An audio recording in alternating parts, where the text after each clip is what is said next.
series of videos, we're going to look at mobile web design and mobile web implementation. And I'm going to start off with some slides borrowed from a designer called Cameron Rowe. So now we have gained some experience with HTML and CSS, and XHTML is the XML version of HTML, but we'll come to XML later on. And what about this mobile web thing, mobile phone? And indeed, there are staggering numbers in terms of usage of mobile phones around the world.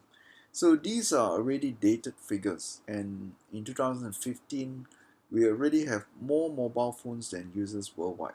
So, and in UK, a couple of years ago, there were already more mobile phones than humans. And in many countries, like Singapore and other countries, this is true already. And sometimes it could be a ratio of 1.5 to 1 and almost 2 to 1 as well in some countries in terms of number of mobile phones versus population.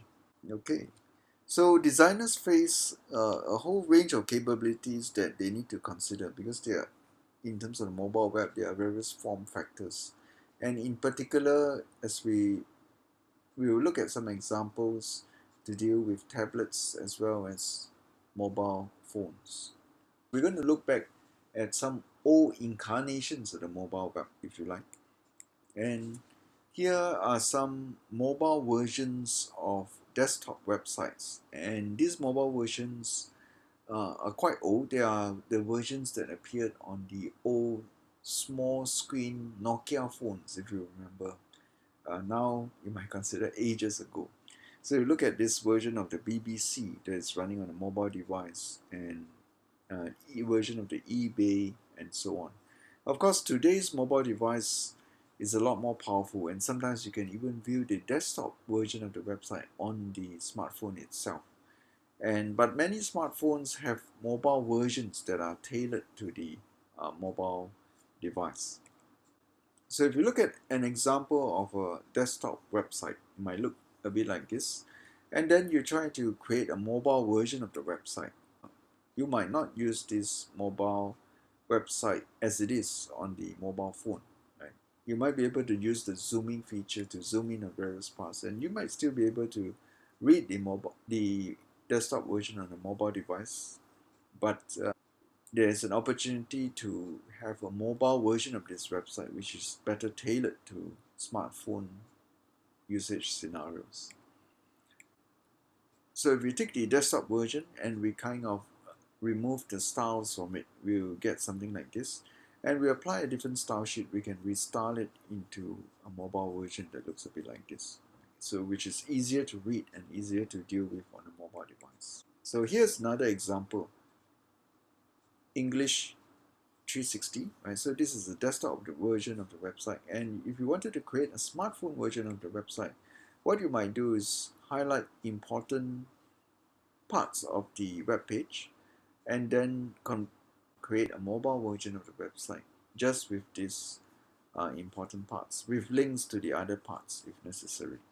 So you might get something like this. So this, if you remove the styles, it looks a bit like this, and you can restyle it into this form. So this text corresponds to the most important parts of the website, those parts which have been highlighted in pink here. Sometimes it's also useful to use a test page. So for instance, you want to know on a particular smartphone or on a particular mobile device, if you use a level 1 header or level 2 header or level 3 header, how big would it look like on the mobile device? So you can create a test page like this and view that page on a mobile device to see if it's different. You can notice that there's not much difference between H5 and H6, for instance, or between H4 and H5. There's little difference.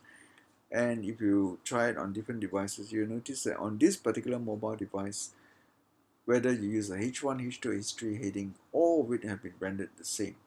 And here's a slight difference. Here is the same. Here, H1 and H2 are the same. H3 and H4 are a bit different, and so on. So you can see that depending on the browser that's on the smartphone, there could be some inconsistent rendering, even with the use of style sheets. So it's good to have a test page like this to do tests on different devices to see how the page would look on different devices. So here's another example of a test page about links. And images is also important. You want to know how well the smartphone will render, or the browser on the smartphone will render a particular image of a certain resolution. So it could be that on a desktop, if there's high resolution and large screen, certain features of the photo will still be visible, but on the smartphone, certain features of the photo may just be too small to see, and you might need a different version of the image for the smartphone. Here's another example of a test page. If you apply style sheets to it, would it look the same?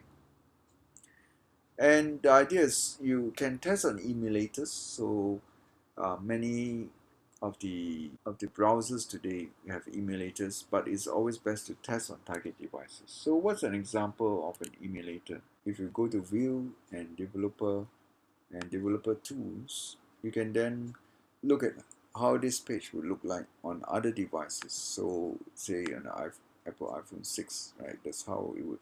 That's how that page would look like, right? So it's emulating what the page would look like on different devices. Let's have another example. So Nokia N9, let's say. So it will look a bit like this. Okay, so on an iPad, that's how it would look. And if you look at some other devices, let's say Apple iPhone 4, which is pretty small, it will look a bit like this, and so on.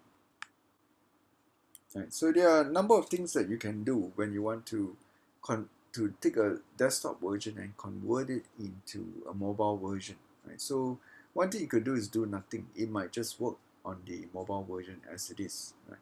Or you might remove certain images and modify the styling, right? Make it less complex, for instance. And since on the mobile device you get less bandwidth and also you get smaller screen, you might reduce the number of images. You might have specialized style sheets for the mobile version, different from the desktop version, even if the content is the same. So you might have a mobile specific site, so you can construct an entirely different mobile website compared to the desktop website and reusing some material along the way. Let's look at an example of Craigslist. So on desktop version, Craigslist looks like this. And if you have to convert it to the mobile version, you then need to kind of highlight which part of the Craigslist page will be most important to be shown. And you probably wouldn't have the luxury on a smartphone of so many columns. Right? You will only have one column, and you just make use of vertical scrolling. So you choose your primary use cases, for example, choosing the area, browsing the category, posting a listing, and forums is not so important. So out of the 6 features on a desktop version website, what we do is we just choose the 4 most important ones. And then we organize it. So the search is most important, then categories, and then event calendar, and choose area. So we choose 4 out of 6, and then we reprioritize it, and then we create the mobile version of the website. So you can see how this contrasts with the desktop version. Search categories, city, and then you scroll down, that's what you get. So on a Opera Mini, this is on a Nokia very small screen device. It will look like this, and then when you scroll down, you see the rest. So this is the screen, which only sees that part of the page, and if you scroll down, you can see the rest of the page. It's also important to do device detection, and we'll come to that later. How do you detect the type of device that you are on so that the content can be tailored automatically? So how do you do that on the server side so that the server knows what type of client it is, and the server can then send the right type of content to the client? Or if you're on the client, you can do client-side detection, and depending on what device it is, you can then tailor the content on the client itself. So user agent is a means to identify what type of device it is, as well as what kind of browser is the page being viewed on. But we'll come back to how do you do that programmatically. So there's a mobile web initiative which has been going on for a long time to look at W3C standards that are tailored for the mobile web and guidelines and best practices for mobile developers. So that's available from the W3C website, the World Wide Web Consortium website. And this is an example of guidelines that you can have a look at from the URL. And there's some other examples.